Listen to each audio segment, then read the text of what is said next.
Good afternoon বন্ধুরা। দেখো আজকে আমার লাঞ্চ থালি তৈরি হয়ে গেছে। লাঞ্চ থালিতে দেখো আজকে রয়েছে গরম গরম সাদা ভাত।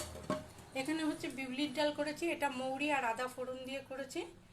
এখানে করেছি ঝিঙা পোস্ত, এটা 5 ফোড়ন সোমবার দিয়ে করেছি, নুন হলুদ আর পোস্ত অবশ্যই দিয়েছি এর মধ্যে, পোস্ত ঝিঙা পোস্ত করেছি। এখানে করেছি একটু ইলিশ মাছ ভাজার তেল আর ইলিশ মাছ ভাজা আর তার তেল আর কটা কাঁচা লঙ্কা দিয়ে দিয়েছি। এখানে করেছি আমি পেঁপে আলু দিয়ে একটা তরকারি মতো, এটা আদা টমেটো আর একটু জিরে দিয়ে করেছি, লাস্টে একটু ঘি দিয়ে দিয়েছি।